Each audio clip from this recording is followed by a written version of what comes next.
Hi, hey, this is Hans the Ramen Raider with something a little different today. So, there's a company, you've probably seen one of my videos doing reviews of their stuff called Hakubaku. And they do a bunch of different stuff. They do ramen, they do this special Japanese pearled mochi barley, which I freaking love. And they do a few other things, and one of them is this barley tea. And this is called, roasted barley tea with sprouted barley.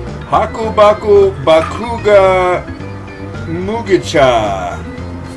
And so they were kind of hoping I might give these a try, and I've never done anything with tea. I am like a tea newbie. So I went on Amazon and I thought, the weather's been nice, it's summertime.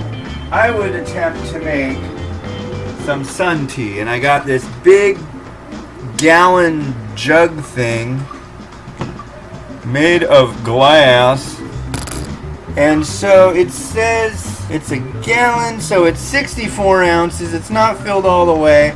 I like strong tea, and it mentions if you're doing it cold, you use one bag per 34 ounces. So I'm going to say instead of 64, this is more like 56. So definitely this should end up being pretty strong. I'm going to drop one. Oh, wait, I shouldn't have done it in that order, should I? Is it too late? Here, get back there. Oh, man. Because see, the other thing I wanted to do was put some honey in it. But, here, let's see if I can just, jam this to the side. Here's some honey. It's real honey. It's from Canada. I'm hoping that's more than enough honey. And I don't know, my logic is oh, okay, now just shake it up, and throw it out in the sun and see what happens. Does that makes sense to me? I don't know if you're probably thinking why didn't you just go on Google and look it up? Because I just decided to do this on the fly. This thing showed up yesterday, so we'll see. And let's throw it out on the deck. And there it is. It's sitting out on the deck. I'm kind of bummed now. I just went outside, and it's nice and cool in here, but outside it's I want to say almost 80.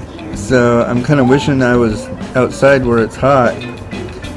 But I'll let it sit out there for a while. It's noon now. I guess I'll grab it around 4 and see if it did its magic. So, stay tuned. Alright, well, it's not yesterday anymore. Now it's today. So I let it sit out on the deck, and it got darker and darker.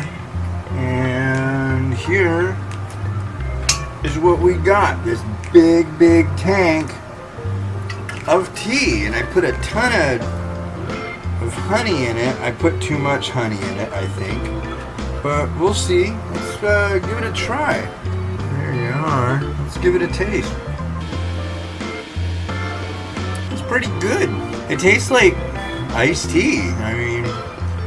But there's no caffeine in it, which for me is kind of a downside, but it's something my wife would dig. She doesn't like a ton of caffeine.